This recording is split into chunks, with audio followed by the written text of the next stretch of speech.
makanlah minum dan makan itu sepertiganya sisain.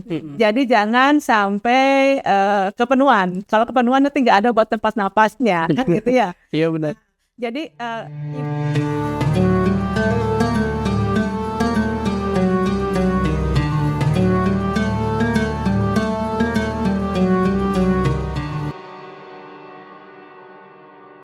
Assalamualaikum warahmatullahi wabarakatuh. Halo Sobat Bicara, kembali lagi di podcast Bicara. Jadi makin tahu. Oke teman-teman, kenalin semuanya. Aku Moji Yulia Paramita. Aku Syahdan Nur Saputra. Di sini kita ingin membahas podcast yang memang benar-benar cocok nih di bulan puasa kali ini. Betul banget. Nah, temanya itu adalah puasa dan kesederhanaan, belajar hidup dengan lebih sedikit.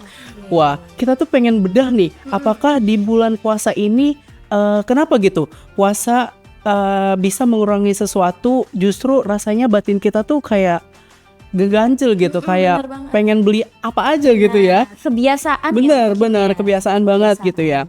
Nah, untuk ngebahas itu kita juga sudah kedatangan narasumber yang sangat hebat, betul? Betul. Narasumber yang sangat spesial juga yaitu Ibu Dr. Hajah Hartati MA. Halo, assalamualaikum Ibu. Waalaikumsalam. Gimana nih Ibu kabarnya? Baik, alhamdulillah. Alhamdulillah.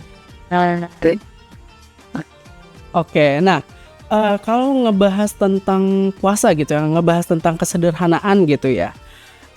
Zaman sekarang tuh kayak kebanyakan flexing gak sih? Betul gak sih? Anak-anak muda ya tuh. Benar. Kayak kita tuh pasti beli sesuatu buat jajanan berbuka tuh. Pasti kayak beli takjil. Terus kayak bukber gitu ya. Sering foto gitu, upload ke media sosial gitu. Nah, di kali ini kita akan ngebahas tema tersebut nih, Kak Moza. Mungkin pertanyaan pertama akan dibahas oleh Kak Moza.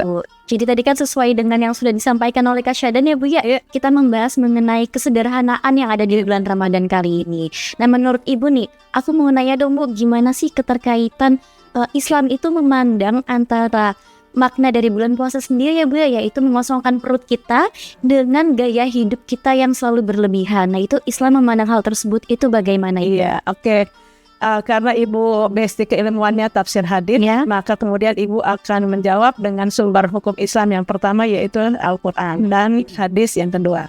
Nah dalam hadis ini Ibu sudah siapkan dari Maktabah Syamilah tafsir Ibn Katsir, mengatakan bahwa makan dan minumlah jangan melampaui batas. Dia mengutip hadis Nabi yang dikatakannya bahwa puasa itu adalah Allah telah mengumpulkan semua ilmu kesehatan, ilmu kedokteran itu di ayat ini, di ayat Qul washrabu wala tusrifu. Nah kemudian pada ayat ini Imam Ibn Katsir itu mengutip dari Imam Bukhari yang dia ambil hadisnya dari Ibn Abbas. Jadi kata bahasa Indonesianya kalau diterjemahkan, kul masih tak, makanlah apa yang kamu suka. Terus wa albas masih tak, pakailah apa yang kamu suka. Nah, ma'ata'atska fastolani. Jadi selama itu tidak melampaui batas katanya. Jadi setahu Pak Wamahila Saropa Wamahila. Jadi berlebih-lebihan dan kesombongan. Jadi dalam bahasa tafsirnya Ibn Katsir, makan berlebihan, berpakaian berlebihan, kemudian melampaui batas gitu dalam makan dan minum itu termasuk adalah israf ya, dan lahirlah kesombongan. Jadi kan di ayat lain di Quran bilang kita jangan berlaku sombong di muka bumi, jangan berjalan dengan cara yang sombong. Jadi kalau tadi kita bermewah-mewah, kita beli segala macam ya, ya kolak ada, ya es teler ada, ya nasi padang ada, risol ada, kue-kue itu perut akan israf itu akan tidak sehat. Jadi perut itu akan mengalami kemekakaran kalau bahasa mekakaran. Jadi kenyang banget, tentu penuh. Karena kan hadis lain juga bilang bahwa makanlah minum dan makan itu sepertiganya sisain. Jadi jangan sampai kepenuhan. Kalau kepenuhan nanti nggak ada buat tempat napasnya, kan gitu ya. Iya benar. Jadi Ibu sendiri ngamalkan itu ketika buka kadang-kadang cuma hanya makan bubur nasi gitu. Kadang-kadang makan kue aja udah cukup. Kadang makan kurma aja 3 biji gitu. Udah habis itu sholat baru makan. Kadang juga makan nasi tapi minum air putih dulu. Minum air putih 1 gelas, yang air kebetulan ibu sukanya air hangat. Jadi minum air hangat 1 gelas, kemudian sholat baru makan. Dan itu nggak jajan lagi. Dan itu lebih sehat ternyata. Lebih sehat, alhamdulillahnya. Ibu jarang sakit gitu. Alhamdulillah. Ya jarang sakit karena pola makannya diatur. Ya. Jadi dalam tafsir itu makan berlebihan, berpakaian berlebihan, minum berlebihan itu termasuk orang yang sombong, orang yang melampaui batas. Itu israf. Ya. Jadi intinya itu kita harus meminimalisirkan lah ya gitu untuk berinfak gitu. Iya betul. Daripada kita buang-buang makanan gitu ya, intinya beli makanan yang cukup aja gitu buat buka gitu. Kalau kita membeli sekali dibeli nggak ada buat nabung ya. Benar. Kita memang punya aset gitu loh. Nah itu. Apalagi anak-anak muda. Iya betul. Ini ya harus mikir ke depan. Benar. Punya deposit gitu. Ya. Kan dicanangkannya dari sekarang, nggak nanti ya, sehingga nanti ketika lulus itu udah langsung action, saya mau deposit ini, saya deposit ini gitu kan. Nah itu jadi kalau makan berlebihan, beli segala macam yang dibeli nggak butuh itu juga dibeli, nggak bisa nabung ya. Betul. Jadi kalau bisa nabung karena makannya sederhana, minumnya sederhana, berpakaian sederhana, itu bisa nabung ya. Bisa nabungnya misalnya beli LM gitu kan, nabung gitu. Nanti beli lagi segram lagi, lama-lama terkumpul puluhan gram, bisa ratusan gram kan gitu. Iya. Dan itu harus sederhana dan kayak gitu tidak abrakadabra. Prosesnya panjang. Tidak instan ya Bu ya. Betul. Proses yang sangat panjang yang harus dilampaui gitu. Ya. Dan oke, mangga. Oke, mungkin next question nih Bu. Kita berpuasa itu kan untuk menahan diri gitu ya. Terus di bulan ini pengeluaran, tapi kalau di bulan puasa tuh pengeluaran malah makin banyak. Benar gitu ya. Iya, nah menurut pandangan Ibu nih sebagai ibu rumah tangga juga, dosen juga, apa sih yang salah pada diri kita gitu, pada masyarakat kita untuk mengubah pola pikir tersebut gitu? Iya, itu tradisi kayak munggahan ya. Munggahan tuh beli segala macam. Itu sebetulnya tradisi dari masyarakat kita yang kepingin membahagiakan anak-anaknya yang sedang belajar puasa supaya mereka mau berpuasa sehingga dikasih makan yang enak-enak. Itu sebetulnya ke situ. Iya. Cuman masyarakat kita tidak bisa ngerem hawa nafsu ya. Kayak ibu sendiri karena ibu di rumah sendirian ya, jadi ibu bisa menahan. Ya kalau buka ya cukup minum air putih, makan kurma udah, nanti makan habis sholat maghrib. Kayak gitu kan udah sering latihan karena pernah jadi mahasiswa prihatin. Mahasiswanya prihatin yang makan aja 1 kali gitu. Sampai sekarang ibu makan nasi 1 kali karena kebiasaan waktu mahasiswa. Dan itu terlatihnya ketika mahasiswa sampai sekarang. Jadi dari tahun 89, udah puluhan tahun ya. Jadi makannya sekali, ya kalau pengen jajan ya jajan, kalau kadang-kadang direm juga jajan. Jarang jajan, karena uangnya ditabung. Karena kayak posisinya ibu misalnya, ibu posisinya sebagai anak pertama dan tulang punggung keluarga. Jadi harus mikirin banyak kepala. Iya. Benar. Banyak orang yang harus dibantu gitu. Bukan hanya adik kandung, tetapi sepupu itu yang butuh uang, bisa larinya ke ibu semua gitu. Jadi kayak gitu kan ada ini ya, ada eksternnya. Bukan internal aja, jadi ada eksternalnya. Eksternalnya tadi karena kita harus nawa itu untuk membantu keluarga, maka pengeluaran kita perketat benar. Jadi makan cukup 1 hari sekali, makan daging cukup misalnya sebulan sekali, atau ibu jangan makan daging, jujur aja. Seringnya makan sayur dengan ikan. Iya. Lebih sehat ya. Iya, seringnya makan sayur, ikan, buah, jarang makan daging karena menghindar tadi ya, biar nggak terlalu boros. Ya. Jadi itu ternyata jitu loh, dipraktekkan dengan makan. Misalnya kita makan cukuplah 15.000 sekali makan. misalnya kita mau jajan kue atau jajan apa gitulah, 20.000 atau 25.000, itu cukup sehari. Dan uang yang gaji kita terima, sendok yang kita terima, tukin yang kita terima, itu kita bisa masukkan ke tabungan gitu. Nah, ibu akhirnya mensiasati cara seperti itu adalah dengan cara itu dulu, beli dulu barang, ditalangin sama pihak bank, terus ibu bayar gitu. Itu mensiasati untuk tetap bisa nabung. Akhirnya kan ya lumayan lah. Sawah punya banyak lah gitu. Sudah 3 hektar lumayan. Dari wilayah ya.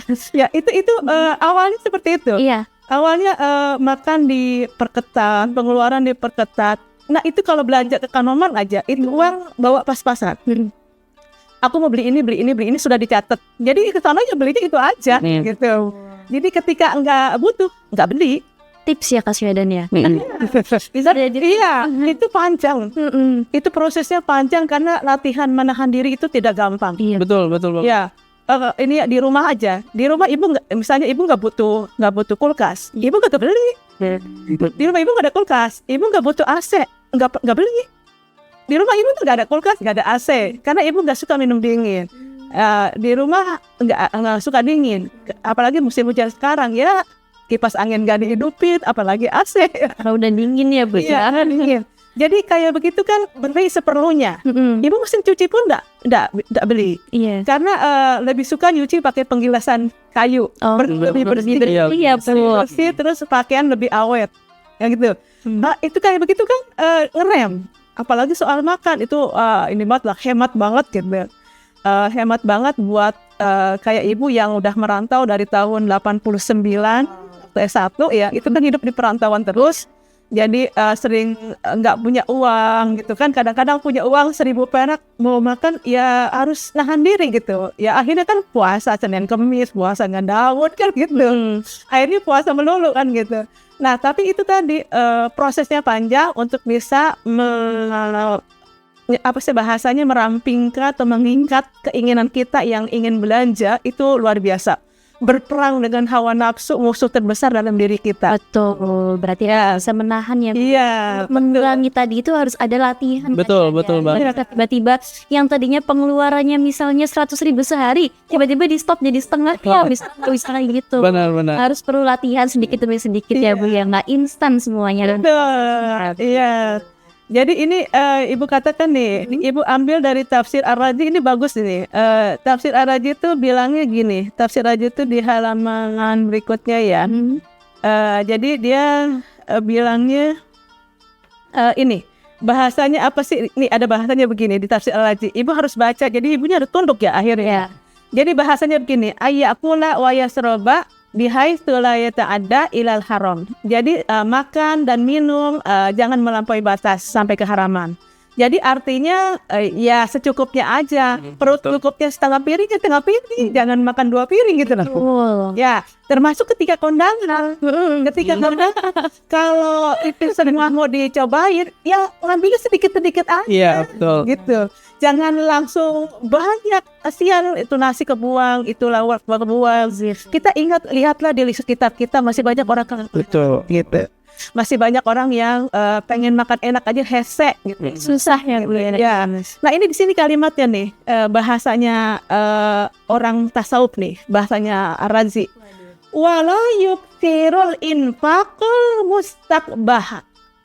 Jadi jangan atau tidak memberi belanja banyak yang tidak perlu, yang buruk lah. Ini bahasanya keren banget. Ini bahasa orang tasawuf ini, orang tasawuf dan orang filsafat dia. Terus wala yatanawalu miqdar kasiran. Jadi makan itu yang seukuran lah, jangan berlebihan. Kemudian ya duruhu wala yahtaju ilai, yang bikin mudur ini sakit gitu. Kan orang makan berlebihan itu kan ginjalnya kasihan gitu kan. Benar. Kan ya Bu ya. Pasti kita juga ngerasa nggak enak gitu ya di belakang. Iya, itu kata siapa namanya Ar-Razi dalam tafsir Al-Kabir atau dinamakan pula tafsir Mafatihul Ghaib, dia bilang tadi tadi jadi dia bahasanya wala yuksirul infaq, jangan belanja berlebihan. Itu bahasanya orang ahli tafsir dari zaman klasik saja sudah paham banget itu. Ini kayak begini penting ya, karena ini sumber ajaran Islam pertama yaitu Al-Quran. Kemudian ditafsirkan ayat ini oleh ahli tafsir yang corak tafsirnya tasawuf dan filsafat. Itu jangan belajar berlebihan, berarti ini tuh menjadi tradisi orang-orang di semua negara. Betul. Itu dia. Ya, di Indonesia. Jadi semua negara masyarakat itu kebiasaan tadi, ingin ngebimbingan, ingin menyenangkan.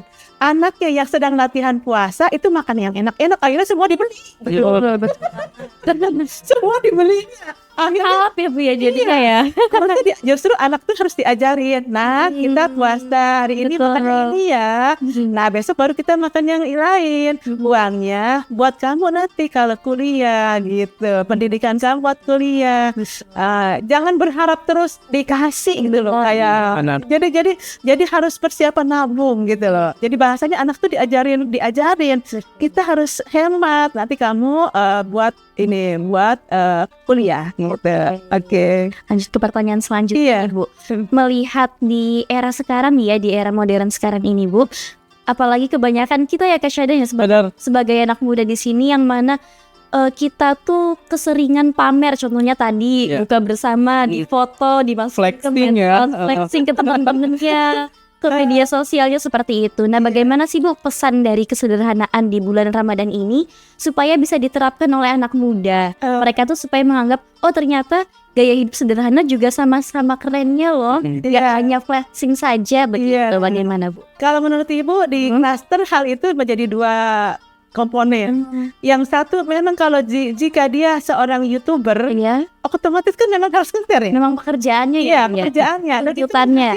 Iya betul. Hasilkan bisa bayar kuliah, bisa bayar kos, dia bisa ngasih ke orang tua karena itu dia sebagai posisinya YouTuber. Tapi kalau enggak jadi YouTuber, enggak masukin di Instagram karena ada keperluan untuk nyari uang, ngapain gitu ya? Iya betul. Ya, artinya share itu yang perlu-perlu aja.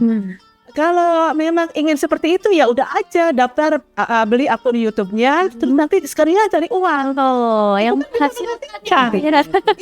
bermanfaat. Mengeluarkan, mendapatkan juga.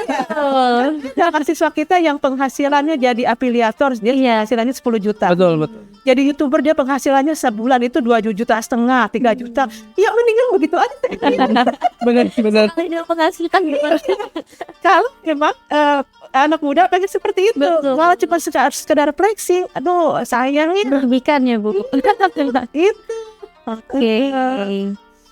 Lanjut ke Syahdan. Oke, next question nih. Banyak orang nih seperti kita tuh Gen Z cemas gitu kalau nggak punya banyak hal gitu, kayak aduh kayak buka puasa kali ini pengen beli kolak deh atau enggak risol tapi mau ini juga gitu. Gitu ya. Nah, apakah gaya hidup sederhana di bulan puasa ini tuh bisa menjadi terapi gitu untuk menjaga mental kita gitu Bu? Iya. Puasa memang betul-betul training ya, latihan. Hal seperti itu bisa dieliminasi dengan cara puasa. Nah, kalau tadi ingin segala macam, itu kan tadi harus direm ya.